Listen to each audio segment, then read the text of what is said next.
블리딩, 복강경 출혈 같은 게 있을 수도 있고 그런 일이 생기는 경우도 있고 방광에 문제가 생기거나 이제 그런 환자분들을 만나면요 말이 없어져요. 제가 서로 다 서로 알아. 서로 눈빛만 봐도 한번 눈인사를 했고 한참 울었던 것 같아요. 근데 저도 되게 그때 막 그랬어. 아기가 나을 때까지도 고생이고 낳으면 더 고생이고. 엄마들 대단합니다. 이 세상의 모든 엄마들을 존경합니다. 미안하긴 난자체취가 뭐 별건가. 나 5번째로 떨리지도 않아. 아니 난자처치가 별건가? 나는 진짜 몰라서 그러는데 저 난자처치를 어떻게 하고 얼마나 힘든 거고 산모는 어떤 느낌이 들고 그런 거지? 생각보다 난자체취도 별거일 수도 있고 아닐 수도 있어. 채취하고 큰일 나는 상황도 있어. 또 초응급, 블리딩, 복강경 출혈 같은 게 있을 수도 있고 그런 일이 생기는 경우도 있고 방광에 문제가 생기거나 초음파를 이렇게 보면 그 동글동글한 난포들이 크기가 점점점 커져서 한 대략 한 2cm 가까이 됐을 때 우리가 이제 난자 채취를 결정해서 들어가거든요. 그러면 이제 실제 채취 현장에서도 의사가 직접 질초음파 가이드 하에 그 위로 이렇게 긴 장침 같은 얇은 긴 바늘이 있거든. 그 티 바늘을 보면서 실질적으로 그 동글동글한 난포 열린 데 슉슉 들어가서 뽑는 거야. 난포가 몇 개나 보이는데 10개 에서 20개 이렇게 하고 한두 개 있는 사람도 있는데 거기에 난자가 들어있을 걸로 이제 예상하고 쑥 빨아들여. 이게 아스피레이션이라고 흡입을 해요. 쭉 이제 물을 빨아들이면 얘가 쪼그라들어요. 그런 식으로 해서 보면서 하나하나 그 침을 찔러갖고 다 추출을 하는 거예요. 큰 수술 하시는 분들 입장에서야 저희가 하는 게 뭐 별거 아닌 걸 수도 있는데 이제 제 경험상으로는 정말 많은 훈련이 필요하고 초음파 잘 봐야 되고 그런 시술이에요.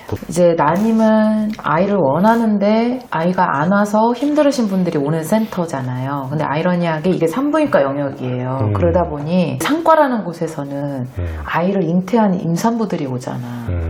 그래서 사실 이 두 환자군을 같이 두질 않지. 좋지 않아. 너무 간절하신 분들인데 산모를 보는 것만으로도 이분들은 힘들거든요. 그렇네. 그래서 이런 장면이 나오는 거지. 엄청 힘들대. 어떻게 이렇게 잘 알아? 나도 다 찾아봤지. 위로하는 거지. 그래서 제가 맨날 부탁드리는 말씀이 남편분들 오시면 옆에서 정서적 지지를 꼭 해드려요. 제일 중요한 제일 어려운 거. 아무것도 뭘 안 하셔도 되고요. 심신이 건강한 와이프도 맞춰주기 힘든데 그리고 제가 가끔 남편분들 혼내켜도 드리고 대신해서 그렇지. 그런 역할도 해요. 이분 되게 잘하는 거죠? 잘하는 거예요. 엄청 잘하시는 거예요. 그럼 되는 것까지만. 딱 그만큼만 할 거야. 다음은 나도 안 해. 지금 5번째라 그랬는데 보통 몇 번째쯤 되면 포기를 하려고 하시나? 보통은 한 2-3번 이식을 생각을 하는 것 같고 임신율을 생각해보면 그게 비슷할 거예요. 왜냐하면 보통 임신율이 잘 나오면 50에서 러프하게는 60%, 70% 이렇게 되니까 그게 한 2-3번 정도에 한 번 임신되는 거니까 이제 그 정도 생각을 하는데 그걸 넘어가시는 분들 장기전으로 갈 이제 가능성을 좀 생각을 하는데 거기서부터는 진짜 천차만별이고 제일 차수 높으셨던 분이 17번이었고 이식이 11번째 예, 임신되셨어요. 저하고. 그래갖고, 이제 그런 환자분들을 만나면요. 말이 없어져요, 제가. 서로 다. 서로 알아. 서로 눈빛만 봐도 말을 아끼게 되죠. 그분 졸업날까지 그냥 아무 말 못했고, 저 졸업날 정말 축하합니다 5번 해드렸어요. 안아드리고. 이게요, 참 보면, 그렇게 돼요. 그러니까 우리 난임 환자분들 정말 많은데 전국에 분명한 거는 좀 기다리시면 안 좋게 되는 것보다는 좋게 되시는 경우가 더 많긴 했습니다.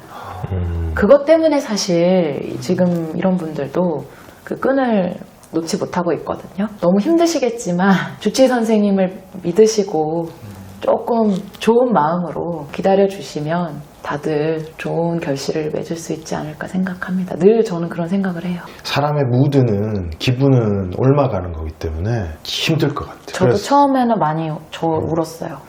너무 속상하고 집에서도 계속 생각나고. 그래서 약간 거리를 둬야 돼. 어쩔 수 없이. 그래야지 우리가 객관적인 판단도 할 수 있고 맞아. 의사가 환자분들의 심정을 100% 이해한다? 그렇게 하면 안 되고 할 수도 없고. 우리 환자들 똑같아. 마음이 아무리 아프고 힘들었어도 임신만 보면 다 까먹어. 진짜.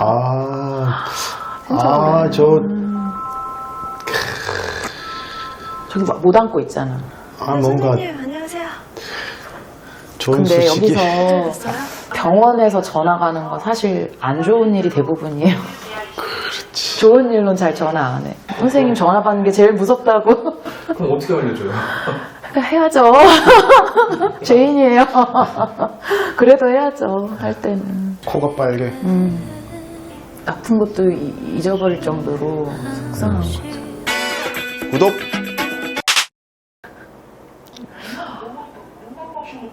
고위험 산모들만 고위험 따로 산모. 모아놓은 병실이더라고. 블로그가 문제야. 블로그도 블로그고 카페, 환자들 카페가 있죠. 카페가 난임 환자 카페도 있지. 장난 아니야. 난임은 제일 심하지. 잠드는 건 어떻게 해야 될지 잘 몰라서. 근데 저렇게 약간 초보자 취급을 많이 받게 되겠어요, 환자분들한테도. 왜냐면 본인 경험이 없잖아요. 임신해본. 저런 고참 환자가 있을 때 저렇게 도움되는 경우도 있고요. 저런 분들이 물을 흐리는 경우도 좀 있어요. 잘못된 정보를 퍼뜨리거나 불안감을 퍼뜨린다거나 막 요구사항이 많아진다거나 좀 그럴 때가 있어요. 선생님! 교수님 오시기 전에 선생님이라고 해야 했어, 되는데 방금. 물어볼 때도 없고 시간도 없고. 그럴 땐 푸른 주스.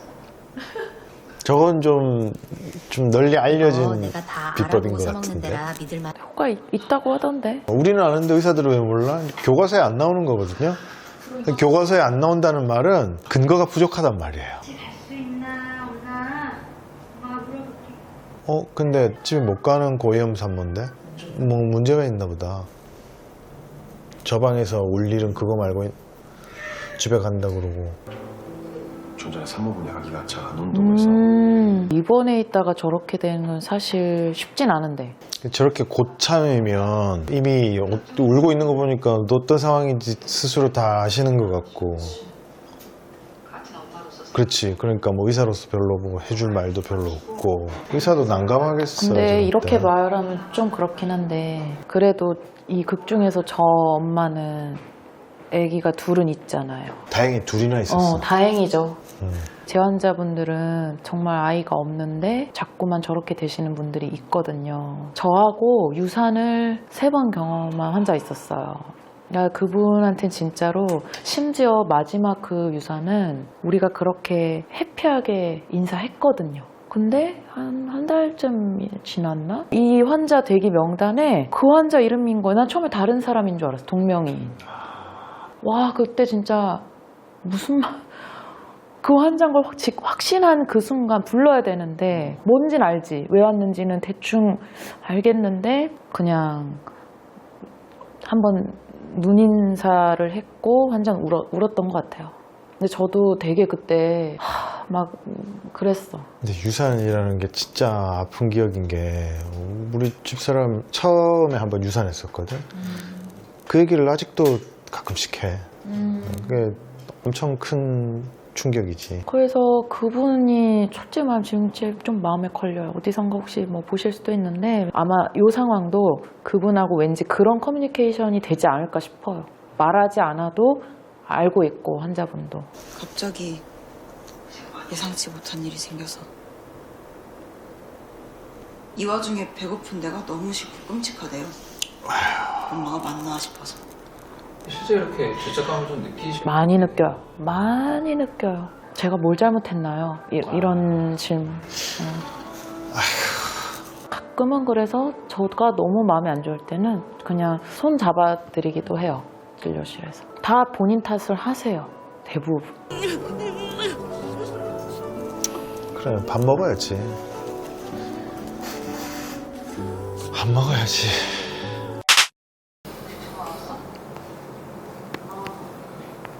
저런 게 성공률이 대충 얼마나 되나? 그러니까 저 단계에서 전화가 왔는데 좋다고 나올 확률. 거의 없지 사실. 피검사를 한다는 것 자체가 지금 저 상황에서 약간 3차까지 갔다는 거는 조금 뭐가 애매할 가능성이 높아요. 그리고 경험이 있잖아. 네, 자기도 이 정도 되면 좀 힘들 것 같다라는 느낌을 가지고 있었겠지. 그제 버릇했네. 아유 벌써 눈시울이 빨개졌어. 산부인과 의사들 중에서도 특히 난임 쪽은 이게 환자분들이랑 그런 이제 감정적인 어떤 얘기나 뭐 이런 것들이 좀 있기 때문에 조금 다른 상과나 부인과 또 선생님들하고는 또 다른 성향의 의사 선생님들이 많으신 것 같아요. 그래서 의사들이 환자와 너무 공감을 많이 하면 안 돼요. 올바른 판단을 하기도 힘들어질 뿐만 아니라 의사 자신의 정신건강에도 위태로워질 수 있어서 거리를 둬야 돼요. 여기 10번 넘게 하시고 성공하신 분들도 많이 계세요. 실제로 그래? 10번 넘게? 있긴 해. 진짜 그분들 대단하신 것 같아요. 아 포기하나 봐. 근데 전 아 좀 아쉽네 이건. 근데 저렇게 그만했다가 또 자연 임신되는 경우도 있지. 난 봤지. 지금이 미완자일 거면 이것도 나름 행복하거든요. 아 너무 아직은 안 밝아지는 끝났어. 것도 좀 맞아. 그렇긴 하지만 아쉽네. 작가가 너무 박하네. 좀 팍팍 쓰지 그랬어 마지막 한데. 좋아요. 난임 주제도 뭐 크진 않을 수 있지만 여기서 다뤄주는 내용을 보니까 되게 현실감 있게 잘 표현해줘서 우리 환자들도 많이 생각이 났고, 여기 보셨겠지만 아기가 나을 때까지도 고생이고 낳으면 더 고생이고, 엄마들 대단합니다. 이 세상의 모든 엄마들을 존경합니다. 아니 지난 주말에 이제 어버이날이라고 부산에 부모님 뵙고 왔는데 건강 조심하고 밥 잘 챙겨 먹고 열심히 하고 그러길래 엄마 보고 내가 한마디 했지. 엄마 이제는 좀 덜 열심히 해도 되지 않을까? 나 힘든데 그랬더니 별 말씀 안 하시더라고. 엄마들은 항상 그래. 걱정이야.